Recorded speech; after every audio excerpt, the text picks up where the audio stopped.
الوصفة دي لما نزلت ليها مقطع كده على الشورتز على القناة اتطلبت مني، مع اني والله كنت مصوراها كده كمقطع صغير، يعني ما كنتش مصوراها ولا كنت عاملاها قدام الكاميرا. فقلت والله لازم اعملها تاني بما ان هي طلبت مني. طاجن الرز المعمر بأبسط طريقة ومقادير. طريقته بسيطة جدا ومقاديره ان شاء الله متوفرة في كل بيت، من احلى الاكلات اللي ممكن تحضروها في الشتاء. بتتقدم كده وهي سخنة، مش عايزة اقول لكم طعمه كان رهيب. التسوية بتاعته مظبوطة جدا. تسوية الرز المعمر يكون الرز طري وفي نفس الوقت كده زي ما انتوا شايفين يكون مفلفل معانا. جربوه ان شاء الله هيعجبكم جدا. تعالوا نشوف الطريقة.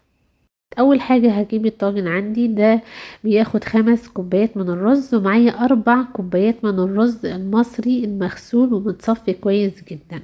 هضيف الرز في الطاجن بالشكل ده. وانا بضيف الرز بصراحة حسيت ان الطاجن كمان ممكن ياخد نص كوباية من الرز، فضفت كمان نص كوباية من الرز المصري. يعني غسلت نص كوباية من الرز المصري وصفيتها كويس جدا وضفتها على المقدار بقى 4 كوبايات ونص من الرز. ضفتهم كده هساوي الرز بالشكل ده في الطاجن. وبعد كده هكون مسخنة اللبن. مقدار اللبن 6 كوبايات ونص من اللبن البلدي. لازم يكون لبن بلدي علشان بيدي طعم حلو. انا بجيب اللبن وبغليه وبسيبه لتاني يوم علشان اخد وش القشطة اللي فيه، وتاني يوم بشتغل فيه. بسخن اللبن كويس جدا وبعد كده بضيفه بقى على الرز بالشكل ده زي ما انتوا شايفين. ال4 كوبايات ونص من الرز اخدوا معايا 6 كوبايات ونص من اللبن. هضيف بقى بعد كده معلقة كبيرة من الزبدة ومعلقة كبيرة من السمنة. لو عايزة تستغني عن الزبدة مفيش مشكلة، ووقتها هتضيفي معلقتين كبار من السمنة البلدي يستحسن. وبعد كده هضيف معلقة كبيرة من الملح ونص معلقة كبيرة من السكر. السكر هنا بيعدل لي طعم الرز المعمر وبيخليه حلو جدا. اقلب بقى اللبن مع السمنة والزبدة في الرز بالشكل ده، وهسيب بقى الرز يتنقع مع اللبن والزبدة على الأقل نص ساعة، ممكن كمان تسيبوه ساعة. ده بيدي نتيجة أحلى لطاجن الرز المعمر، بيخلي الرز طعمه حلو كده وطري معانا. دي بقى القشطة اللي شلتها من اللبن. شايفين القوام بتاعها حلو جدا. هنحتاج منها يعني 4 معالق كبار أو 5 معالق كبار هنضيفهم كده على وش الطاجن المعمر. عايزة أقول لكم دي بقى اللي بتدي طعم حلو وكريمي كده، وبتخلي وش الطاجن يبقى متحمر وحلو قوي.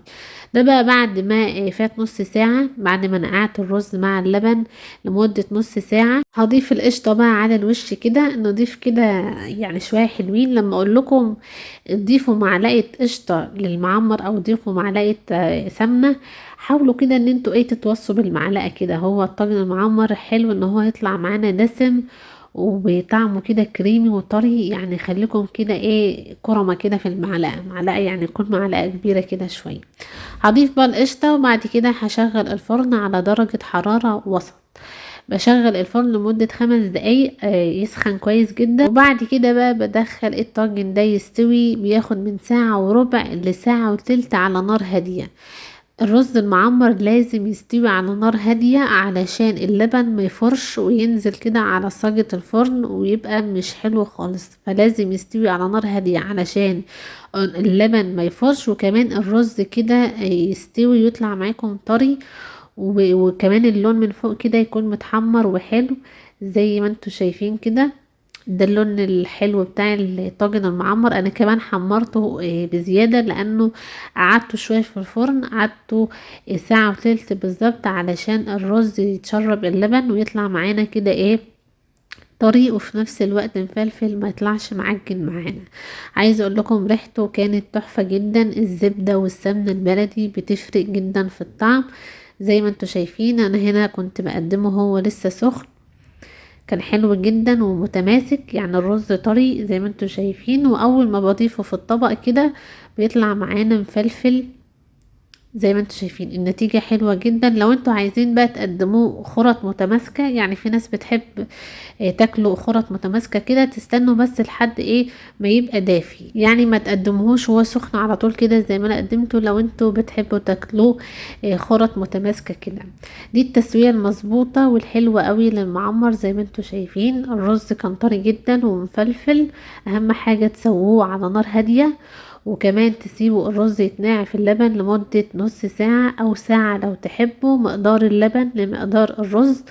الاربع كوبايات من الرز بياخدوا 6 كوبايات من اللبن. 4 كوبايات ونص من الرز هياخدوا 6 كوبايات ونص من اللبن. ال5 كوبايات من الرز هياخدوا 7 كوبايات من اللبن، يعني مقدار اللبن ضعف مقدار الرز بكوبايتين. ده كده المقدار المظبوط للرز المعمر علشان يطلع معاكم بتسوية ونتيجة حلوة جدا. جربوه وبألف هنا عليكم. دي كانت وصفة النهاردة. لو عجبتكم ما تنسوش تعملوا لايك للفيديو واشتراك في القناة علشان توصلكم اشعارات بكل الوصفات الجديدة. نتقابل ان شاء الله في وصفات تانية جاية كتير. اسيبكم في امان الله وسلام.